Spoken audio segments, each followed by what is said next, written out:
Arrête-toi, Élu. Ce message ne t'est pas arrivé par hasard sur ton écran. Il t'a trouvé là où tu es, exactement au moment où ton silence devenait trop lourd à porter. Je sais ce que tu as vécu ces dernières 24 heures. Cette fatigue qui n'est pas seulement physique, mais existentielle. Ce message n'est pas arrivé par accident. Il a traversé le bruit, les distractions, pour te trouver, toi. Parce que ces dernières 24 heures, quelque chose t'a dérangé profondément. Ce n'était pas juste de la fatigue. Ce n'était pas juste du stress. C'était un silence étrange. Un silence qui t'a fait douter. Tu t'es demandé, est-ce que je suis en train de perdre ma connexion? Est-ce que Dieu m'a oublié? Et pire encore, tu as commencé à douter de toi. Élu, écoute-moi bien. Ce que tu ressens n'est pas un abandon, c'est une transition. Écris en commentaire maintenant, je reste aligné. Parce que ce que tu es sur le point de comprendre va changer ta perception pour toujours. Tu fais une erreur d'interprétation. Et cette erreur te fatigue plus que la situation elle-même. Tu regardes le silence autour de toi et tu conclus que rien ne se passe. Tu regardes l'absence de réponse visible et tu traduis ça comme un abandon, un oubli ou une stagnation. Mais ce raisonnement est faux. Il est logique à première vue, mais il ne correspond pas à la réalité de ce qui est en train de se produire en profondeur. Le silence que tu traverses n'est pas une absence d'activité, c'est une absence de bruit. Et ces deux choses ne sont pas équivalentes. Dans ton esprit, tu as associé mouvement à bruit, progrès à agitation, réponse à manifestation visible. Donc, quand tout devient calme, tu penses automatiquement que tout est bloqué. Pourtant, dans les systèmes les plus complexes, les changements les plus déterminants se produisent souvent dans des phases silencieuses, invisibles et internes. Ce que tu appelles vide est en réalité un espace contrôlé. Rien n'est laissé au hasard dans cette phase. Ce silence est organisé, structuré, intentionnel. Il ne t'est pas imposé pour te ralentir, mais pour te repositionner correctement. Tu dois comprendre une chose essentielle. Si tout continuait à faire du bruit autour de toi, tu ne pourrais pas entendre ce qui doit être ajusté à l'intérieur. Le bruit extérieur masque toujours les déséquilibres internes. Le silence, lui, les expose. C'est pour ça que cette phase est inconfortable. Parce que maintenant, tu es face à toi-même sans distraction. Tu ressens plus intensément tes doutes, tes peurs, tes incohérences, tes contradictions.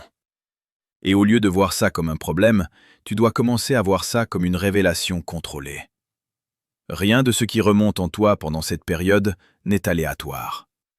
Chaque pensée qui te dérange, chaque émotion qui te déstabilise, chaque question qui revient sans réponse immédiate, tout ça fait partie du processus de recalibrage. Quand une structure doit être renforcée, on ne commence pas par ajouter des couches visibles.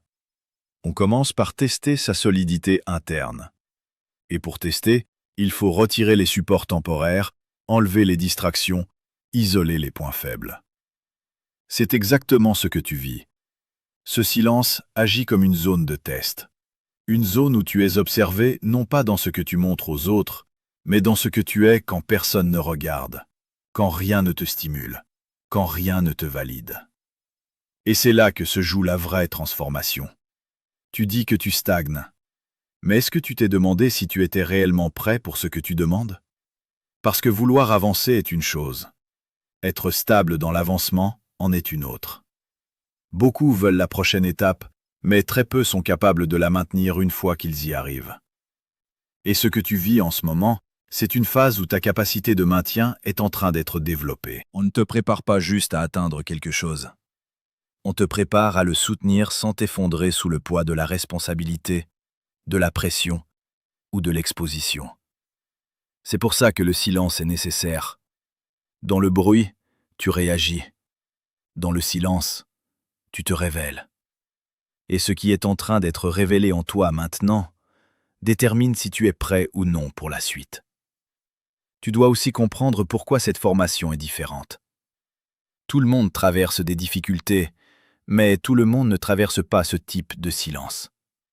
Ce silence spécifique, profond, prolongé, presque déroutant, n'est pas donné à tout le monde. Pourquoi?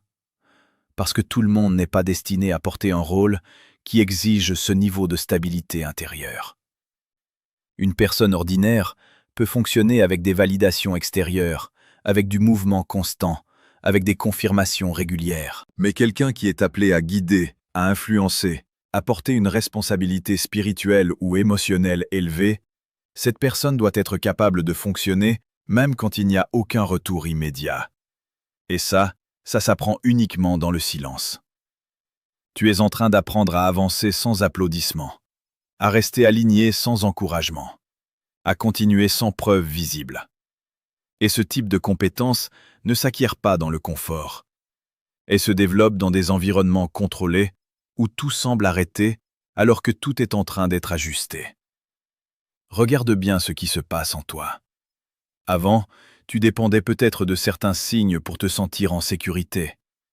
Maintenant, ces signes ont disparu. Avant, tu avais peut-être des repères extérieurs pour valider tes décisions. Maintenant, tu dois te fier à quelque chose de plus profond.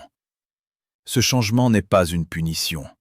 C'est une élévation de ton niveau de fonctionnement. On est en train de t'apprendre à ne plus dépendre des conditions externes pour rester stable intérieurement. Et ça, c'est fondamental. Parce que si ton état dépend de ce que tu vois, alors tu seras toujours vulnérable. Mais si ton état est stable, indépendamment de ce qui se passe autour de toi, alors tu deviens solide. Et la solidité, c'est la base de tout ce qui est durable. Ce que tu ressens comme un blocage est en réalité une compression. Et la compression a un rôle précis: augmenter la densité. Plus quelque chose est dense, plus il peut supporter de charge. Donc au lieu de te demander pourquoi rien ne bouge, commence à te demander qu'est-ce qui est en train de se renforcer en moi pendant que rien ne bouge à l'extérieur. Parce que c'est là que se trouve la réponse. Tu n'es pas en pause. Tu es en préparation. Mais pas une préparation superficielle, une préparation de haute précision. Chaque réaction que tu as en ce moment est observée. Chaque décision que tu prends sans guidance claire est révélatrice. Chaque moment où tu choisis de continuer malgré l'absence de résultats visibles construit quelque chose que tu ne peux pas encore mesurer. Tu es en train de développer une forme de discipline interne qui ne dépend pas des circonstances. Et cette discipline-là est rare. La majorité des gens avancent uniquement quand ils voient des résultats. Toi, on t'apprend à avancer même quand il n'y en a pas encore. Et ça change tout. Parce que quand les résultats arriveront, tu ne seras pas dépendant d'eux. Tu seras capable de rester stable, lucide et aligné, même dans l'abondance, même dans la réussite, même dans l'exposition. Et ça, c'est ce qui fait la différence entre quelqu'un qui atteint un niveau et quelqu'un qui le conserve. Le silence est donc une phase de sélection. Pas une sélection pour éliminer, mais une sélection pour affiner. Ceux qui abandonnent dans le silence montrent qu'ils dépendaient du bruit. Ceux qui restent montrent qu'ils ont commencé à développer une base plus profonde. Et toi, tu es encore là? Malgré le doute, malgré la fatigue, malgré les questions sans réponse immédiate. Ça signifie que quelque chose en toi est déjà en train de changer. Tu n'es peut-être pas encore où tu veux être, mais tu n'es plus celui que tu étais avant d'entrer dans cette phase. Et ça, c'est un indicateur important. Le problème, c'est que tu cherches des preuves externes de progression, alors que la progression actuelle est interne. Et tant que tu continues à mesurer avec les mauvais indicateurs, tu auras l'impression que rien ne se passe. Change ta manière d'évaluer. Regarde ta capacité à rester calme malgré l'incertitude. Regarde ta capacité à continuer sans validation. Regarde ta capacité à observer tes pensées au lieu de les subir. Ce sont des signes. Des signes que le recalibrage est en cours. Tu dois aussi accepter que cette phase ne peut pas être accélérée artificiellement, parce que ce qui est en train d'être construit nécessite du temps. de la répétition, de la confrontation interne. Ce n'est pas une mise à jour rapide, c'est une reconfiguration. Et une reconfiguration profonde ne peut pas être précipitée sans créer des failles. Donc, même si ton instinct te pousse à vouloir sortir rapidement de ce silence, comprends que sortir trop tôt signifierait sortir incomplet.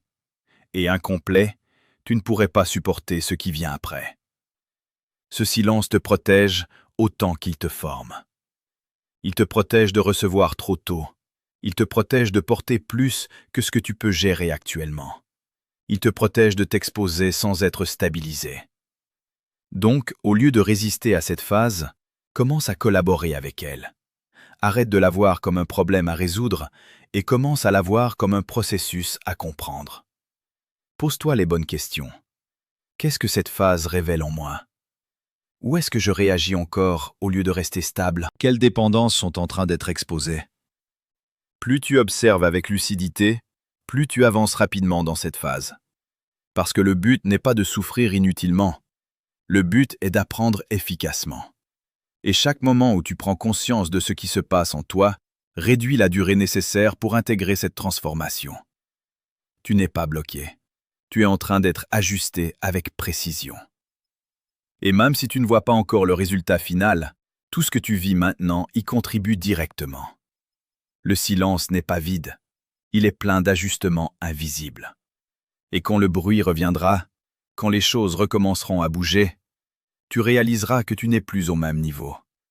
Pas parce que les circonstances ont changé en premier, mais parce que toi, tu as été reconstruit différemment pendant que tout semblait t'arrêter. Tu dois changer ta manière de visualiser ce que tu traverses, sinon tu vas continuer à résister à un processus qui est en train de te transformer correctement.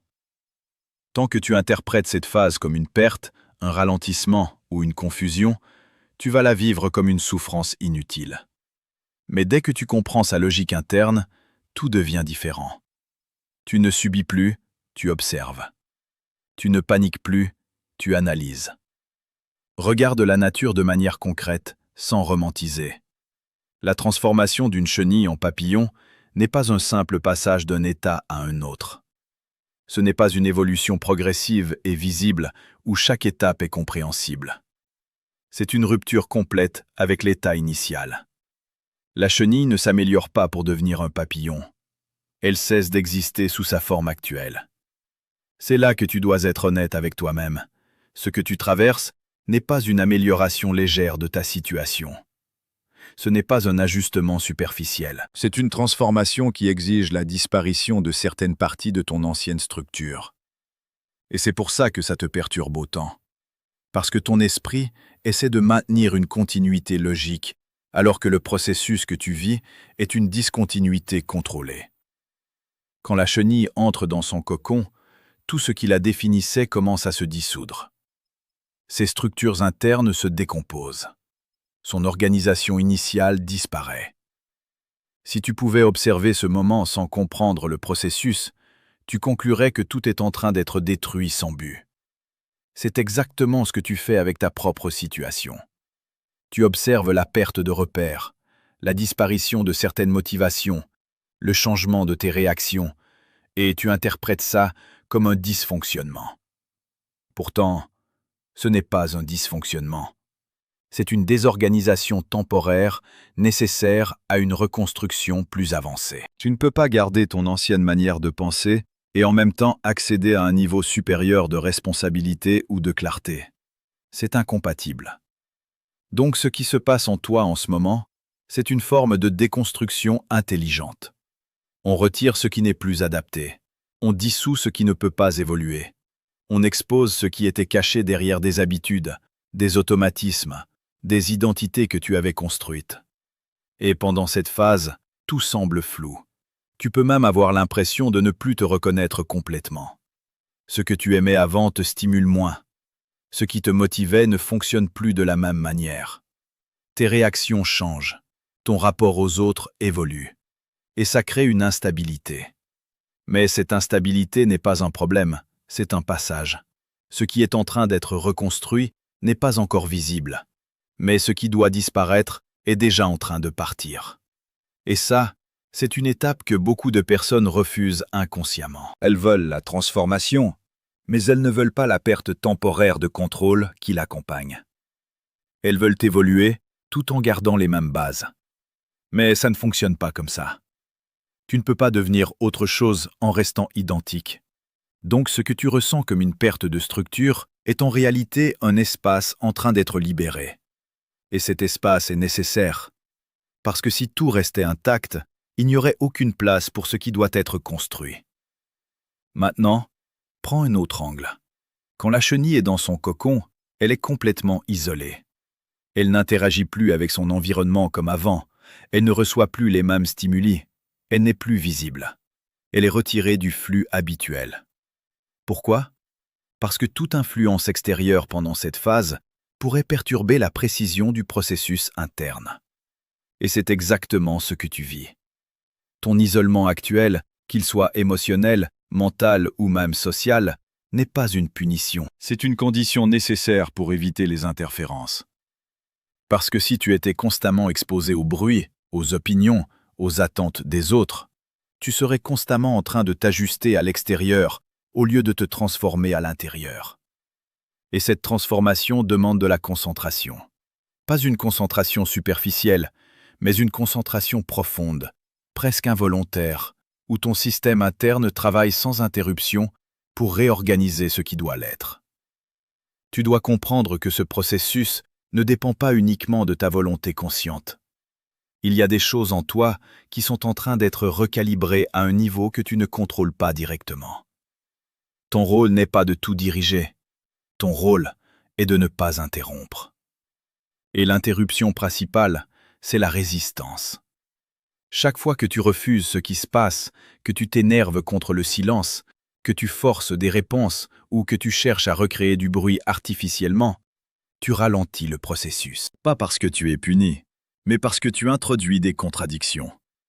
Tu veux évoluer, mais tu refuses les conditions de l'évolution. Maintenant, parlons de l'analogie avec ceux qui ont porté des responsabilités avant toi. Avant d'accéder à une position visible, il y a presque toujours une phase d'isolement stratégique. Pas pour affaiblir, mais pour renforcer sans distraction. Quand quelqu'un est constamment exposé au regard des autres, il développe des réflexes d'adaptation. Il ajuste son comportement pour être accepté, validé ou compris. Mais quand il est isolé, ces réflexes disparaissent progressivement. Et ce qui reste, c'est la structure réelle. C'est là que les vraies failles apparaissent, mais aussi les vraies forces. C'est dans cet environnement que la précision peut être développée. Parce que la précision ne peut pas être construite dans le bruit constant. Elle nécessite des phases où chaque détail interne peut être observé, ajusté et stabilisé. Tu es en train d'être affiné. Et ce mot est important. Affiner, ça ne veut pas dire rejeter. Ça veut dire rendre plus précis, plus stable, plus cohérent. Quand on affine quelque chose, on enlève l'excès. On retire ce qui crée de la confusion. On clarifie la structure. Donc, si certaines choses disparaissent de ta vie, si certaines relations changent, si certaines envies se transforment, ce n'est pas forcément une perte négative. C'est un tri. Un tri qui permet de garder uniquement ce qui est aligné avec ce que tu es en train de devenir. Et ce tri peut être inconfortable, parce qu'il ne correspond pas toujours à ce que tu voulais garder. Mais il correspond à ce qui est nécessaire. Maintenant, sois lucide sur un point. Cette phase est invisible pour les autres. Les gens autour de toi ne voient pas ce qui se passe en toi. Ils voient peut-être moins d'activité, moins d'interactions, moins de résultats visibles. Et ils peuvent interpréter ça comme un recul. Mais leur perception ne définit pas ta réalité. Parce que ce qui est en train de se produire ne peut pas être évalué de l'extérieur. C'est un travail interne, profond, silencieux, structuré. Et les résultats de ce travail ne seront visibles que plus tard, quand la transformation sera suffisamment avancée pour s'exprimer. Comme le papillon qui sort du cocon, le moment visible ne représente qu'une petite partie du processus total. La majorité du travail s'est faite dans l'invisible. Donc, si tu juges ta progression uniquement sur ce que tu vois maintenant, tu vas forcément te tromper. Tu es dans une phase où les indicateurs habituels ne fonctionnent pas. Tu dois donc adopter une autre manière de mesurer. Regarde ta capacité à rester stable malgré l'incertitude. Regarde ton niveau de lucidité face à tes propres réactions. Regarde ta capacité à ne pas fuir ce qui te met face à toi-même. Ce sont des indicateurs beaucoup plus précis dans cette phase, Parce qu'ils montrent que la transformation est en cours, même si elle n'est pas encore visible à l'extérieur. Et il y a un autre point important. La transformation réelle ne peut pas être partagée en temps réel. Tu ne peux pas expliquer complètement ce que tu vis à quelqu'un qui n'est pas dans ce processus. Pas parce qu'il est incapable, mais parce que ce type de transformation est expérientiel. Il doit être vécu pour être compris. Donc arrête de chercher une validation extérieure pour ce que tu traverses. Tu n'en as pas besoin. Ce que tu vis est cohérent, même si ce n'est pas confortable. Et plus tu acceptes cette cohérence, plus tu facilites le processus. Tu n'es pas perdu. Tu es en train d'être restructuré. Tu n'es pas rejeté. Tu es en train d'être filtré, affiné, ajusté. Et même si tu ne vois pas encore le résultat final, chaque moment que tu traverses maintenant y contribue directement. Le cocon n'est pas une fin, c'est une transition. Mais une transition qui demande de la patience, de la lucidité et surtout une capacité à ne pas abandonner simplement parce que tu ne vois pas encore ce que tu es en train de devenir. Tu te concentres sur les symptômes, mais tu évites encore la cause réelle. Tu dis que le silence te dérange, que l'attente te fatigue, que l'incertitude te pousse à douter. Mais si tu es honnête, ce n'est pas seulement ça qui te met sous pression. Ce qui te dérange profondément, c'est la transformation elle-même. Parce que cette transformation n'est pas confortable. Elle ne te demande pas juste d'apprendre quelque chose de nouveau. Elle te demande d'abandonner des parties de toi que tu connais depuis longtemps. Et même si ces parties t'ont limité, elles t'étaient familières. Elles te donnaient une forme de sécurité. C'est ça que beaucoup refusent d'admettre. On ne s'accroche pas seulement à ce qui nous fait du bien. On s'accroche aussi à ce qui nous est familier, même si ça nous limite. Donc quand tu commences à changer, il y a une résistance interne qui se met en place automatiquement.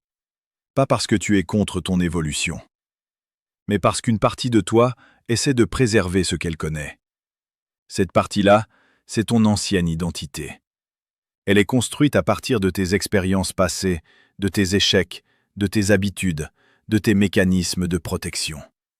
Elle a appris à fonctionner dans certaines limites, à éviter certains risques, à rester dans des zones où elle se sentait en contrôle. Et maintenant, cette structure est remise en question. Donc elle réagit. Pas de manière visible, pas de manière directe, mais subtilement. Elle ne va pas te dire clairement « je refuse que tu changes ». Elle va utiliser des pensées qui semblent logiques. Ce n'est pas le bon moment. Tu devrais attendre encore un peu. Et si tu te trompais? Et si tu perdais ce que tu as déjà? Et si les autres ne te comprenaient plus? Ces pensées ne sont pas des vérités objectives, ce sont des mécanismes de protection. Elles sont là pour te ramener dans un état que ton système considère comme sûr, même si ce n'est pas optimal. Et c'est là que le vrai travail commence. Parce que tant que tu prends ces pensées comme des faits, tu restes bloqué. Mais dès que tu commences à les observer comme des réactions automatiques, tu reprends du contrôle. Tu dois apprendre à faire une distinction claire entre ce que tu es et ce que ton ancienne version essaie de préserver. Ce que tu es en train de devenir n'a pas les mêmes limites. Mais pour y accéder, tu dois accepter de perdre certaines références. Et ça, c'est inconfortable. Parce que ton cerveau préfère une certitude limitée à une incertitude expansive. Il préfère rester dans quelque chose de connu, même si c'est restrictif, plutôt que d'entrer dans quelque chose de plus grand, mais encore instable. Donc il te ralentit. Il te fait douter. Il te pousse à revenir en arrière. Et tout ça se passe sans que tu en sois toujours conscient. C'est pour ça qu'on parle de travail d'ombre. Pas parce que c'est quelque chose de mystique, mais parce que ce processus se déroule dans les zones de toi que tu n'observes pas habituellement. Des réactions automatiques, des schémas répétitifs, des peurs qui ne sont pas toujours rationnelles, des attachements que tu n'avais pas identifiés. Et tant que ces éléments restent inconscients, Il contrôle tes décisions.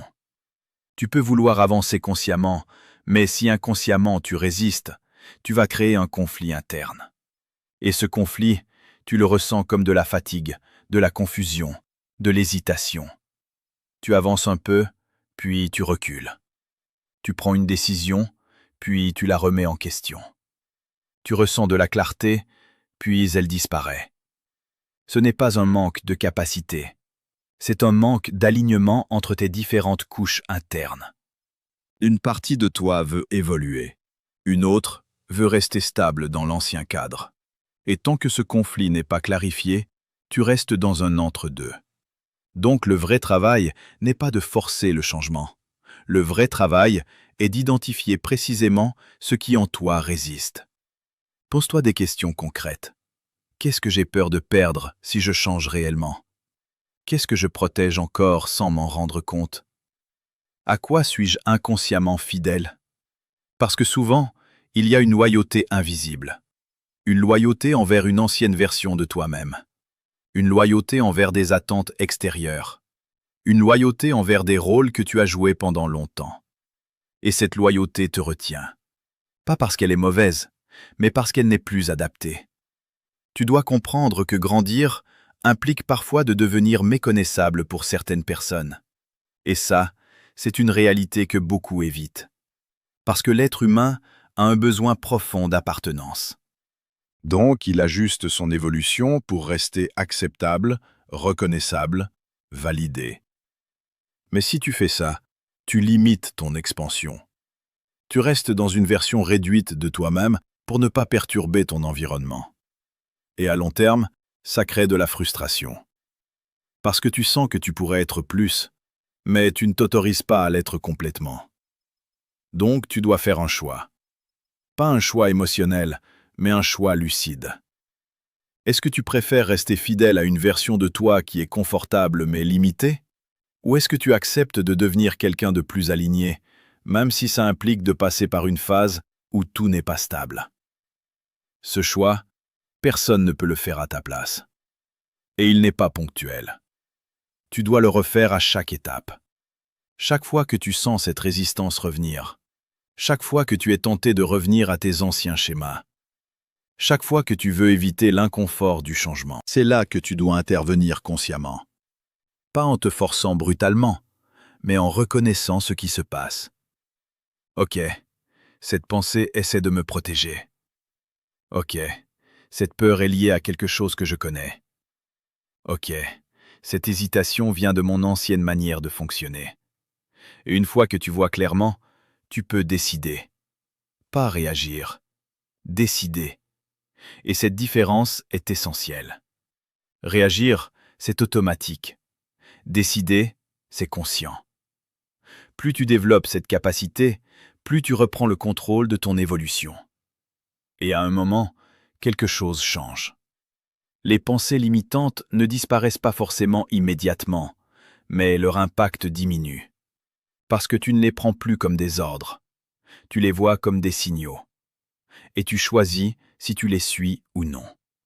C'est ça la maîtrise. Pas l'absence de doute, mais la capacité à avancer malgré le doute, parce que tu comprends d'où il vient. Et ce doute que tu ressens en ce moment, il a une fonction. Il te montre la frontière entre ton ancienne identité et la nouvelle. C'est une zone de transition. Et toute transition implique une forme d'instabilité. Mais cette instabilité est temporaire. Elle existe parce que l'ancien n'est plus complètement actif, et le nouveau n'est pas encore totalement intégré. Donc, tu es entre deux. Et cet entre-deux est inconfortable, mais il est nécessaire. Parce que c'est là que le choix se fait. Pas dans le confort, pas dans la certitude, mais dans l'incertitude. C'est là que tu décides qui tu deviens réellement. Pas en théorie, pas en intention, mais en action. Chaque fois que tu refuses de revenir à ton ancien fonctionnement, chaque fois que tu avances malgré l'inconfort, chaque fois que tu restes aligné même sans validation extérieure, tu renforces ta nouvelle structure. Et progressivement, elle devient plus stable que l'ancienne. À ce moment-là, le conflit diminue. Pas parce que l'ancienne version disparaît complètement, mais parce qu'elle n'a plus le contrôle. Et toi, tu commences à fonctionner différemment, plus consciemment, plus précisément, plus aligné avec ce que tu es en train de devenir. Donc non, le problème n'est pas le silence. Le problème, c'est la résistance au changement que ce silence révèle. Mais une fois que tu vois ça clairement, tu n'es plus victime du processus. Tu deviens acteur. Et c'est là que tout commence vraiment à évoluer. Arrête de négocier avec tes doutes. Tu leur as donné assez d'espace, assez de temps, assez d'autorité. À ce stade, continuer à les écouter n'est plus de la prudence, c'est une habitude. Et une habitude peut être brisée. Redresse-toi mentalement, pas physiquement. Il ne s'agit pas d'un geste symbolique, mais d'un repositionnement interne. Jusqu'ici, tu t'es placé en position d'attente, comme si quelque chose devait venir confirmer que tu étais sur la bonne voie. Comme si tu avais besoin d'un signal clair, visible, incontestable. Ce signal ne viendra pas sous la forme que tu attends. Parce que le processus que tu traverses ne fonctionne pas sur validation externe. Il fonctionne sur transformation interne. Et cette transformation est déjà en cours, que tu le reconnaisses ou non. Maintenant, clarifions ce que tu interprètes mal. Tu vois le silence et tu conclus qu'il n'y a rien. Mais une incubation n'est jamais visible de l'extérieur. C'est une phase où tout se développe à l'intérieur, dans un environnement fermé, contrôlé, sans perturbation. Pendant une incubation, il n'y a pas de signe extérieur immédiat. Pourtant, c'est précisément là que la structure se forme. C'est là que les bases deviennent solides. C'est là que la cohérence interne est construite. Donc ton silence actuel n'est pas une absence. C'est une phase de développement invisible. Tu vois le doute et tu conclus que tu es en train de reculer. Mais le doute, dans ce contexte précis, n'est pas une preuve de faiblesse. C'est une conséquence directe du dépassement de tes anciennes limites. Quand tu restes dans ce que tu connais, tu es sûr de toi. Pas parce que c'est juste, mais parce que c'est familier. Dès que tu entres dans quelque chose de plus grand, de plus exigeant, de plus incertain, ton système perd ses repères habituels. Et cette perte de repères génère du doute. Donc le doute que tu ressens n'est pas un signal d'arrêt. C'est un indicateur de transition. Tu es en train de sortir de ton ancien cadre, et ton système essaie de s'ajuster à un nouveau niveau de complexité. Maintenant, parlons de ton isolement. Tu l'interprètes comme une perte de connexion, une diminution d'opportunités, une réduction de ton environnement. Mais en réalité, c'est une phase de protection. Protection contre quoi? Contre les interférences. Si tu étais exposé en permanence aux opinions, aux attentes, aux projections des autres pendant cette phase, tu serais constamment en train de te réajuster à l'extérieur. Tu perdrais en précision interne. Or, ce qui est en train d'être construit en toi nécessite de la cohérence. Et la cohérence ne peut pas se développer dans un environnement saturé de contradictions externes. Donc, ton isolement n'est pas un retrait inutile. C'est une réduction stratégique des influences. Moins de bruit, plus de clarté. Moins de pression externe, plus de stabilité interne. Ce n'est pas confortable, mais c'est efficace. Maintenant, il y a un point que tu dois intégrer sans compromis. Le fait que tu ne vois rien ne signifie pas que rien ne se passe. Tu es habitué à associer action et visibilité. Mais dans les processus profonds, l'action précède toujours la visibilité. Ce qui est visible est toujours en retard sur ce qui est en train de se construire. Donc si tu attends de voir pour croire, tu seras toujours en décalage. Tu dois apprendre à reconnaître les signes internes. Ton niveau de lucidité a augmenté. Tu observes tes pensées au lieu de les subir automatiquement. Tu identifies tes réactions plus rapidement. Tu ressens des changements dans ce que tu tolères, dans ce que tu acceptes, dans ce que tu refuses. Ce sont des indicateurs précis. Ils ne font pas de bruit, mais ils montrent que quelque chose est en train de se stabiliser. Et cette stabilisation interne est prioritaire, parce que sans elle, tout ce que tu pourrais recevoir ou atteindre serait instable. Maintenant, soyons directs. Tu n'as jamais été abandonné. Mais ton attente d'un certain type de réponse t'a donné cette impression. Tu attendais une manifestation extérieure rapide, visible, rassurante. Mais ce que tu reçois actuellement est différent. C'est une transformation silencieuse, progressive, profonde. Et elle ne correspond pas à tes attentes initiales. Donc tu as interprété ce décalage comme un abandon. Mais ce n'est pas un abandon. C'est un ajustement de méthode. On ne te donne pas ce que tu pensais vouloir. On te prépare à gérer ce que tu es réellement capable de porter. Et ça demande plus que des réponses rapides. Ça demande une reconstruction. Maintenant, comprends la notion de sélection. Être sélectionné ne veut pas dire être favorisé sans effort. Ça veut dire être soumis à un processus plus exigeant. Parce que ce qui est attendu de toi est plus élevé. Donc les standards sont différents. Les tests sont différents. Les conditions sont différentes. Le niveau d'exigence est différent. Et ça peut donner l'impression que tu es en difficulté, alors qu'en réalité, tu es en formation. Mais une formation qui ne ressemble pas à ce que tu connais. Pas de validation constante. Pas de feedback immédiat. Pas de résultats visibles à court terme. Juste un environnement qui te pousse à développer des compétences internes. Stabilité, clarté, résilience, autonomie. Et ces compétences-là ne peuvent pas être simulées. Elles doivent être construites dans des conditions réelles. Donc ce que tu vis n'est pas une pause. C'est une phase active, mais invisible. Et plus tu l'acceptes, plus tu arrêtes de perdre de l'énergie à résister. Parce que la résistance ne ralentit pas seulement le processus, elle te fatigue inutilement. Alors que l'acceptation te permet d'utiliser cette phase intelligemment, observer, comprendre, ajuster. Maintenant, ancre cette idée. Tu n'as pas besoin de preuves extérieures pour continuer. Tu as déjà assez d'éléments internes pour comprendre que quelque chose est en cours. Et même si ce n'est pas encore complet, c'est suffisant pour avancer. Donc arrête de te positionner comme quelqu'un qui attend. Positionne-toi comme quelqu'un qui traverse. Ce n'est pas la même chose. Attendre, c'est passif. Traverser, c'est actif. Même dans le silence, tu peux être actif. Actif dans ta manière de penser. Actif dans ta manière d'observer.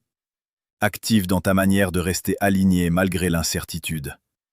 Et c'est ça qui fait la différence. Parce qu'à la fin de cette phase, ce ne sera pas juste ta situation qui aura changé. Ce sera ta manière de fonctionner. Et une fois que ta manière de fonctionner change, tout le reste suit. Donc retiens ça sans le déformer. Ton silence est une incubation. Ton doute est une adaptation. Ton isolement est une protection. Et tout ce que tu ne vois pas maintenant fait partie de ce qui est en train de te préparer à fonctionner à un niveau que ton ancienne version ne pouvait pas soutenir. Et maintenant, répète après moi, à voix haute si tu peux. Je ne doute plus. Je suis en formation, pas en échec. Le silence travaille pour moi. Dieu agit en moi, même quand je ne vois rien. Je suis prêt à devenir ce que je suis destiné à être. Si tu ressens cette vérité au plus profond de toi, écris en commentaire un seul mot. Transformation. C'est ton acte d'alignement. C'est ta déclaration. Et souviens-toi, le silence que tu traverses aujourd'hui sera le témoignage que les autres entendront demain. Ne doute plus jamais de toi, parce que Dieu n'a jamais douté de toi.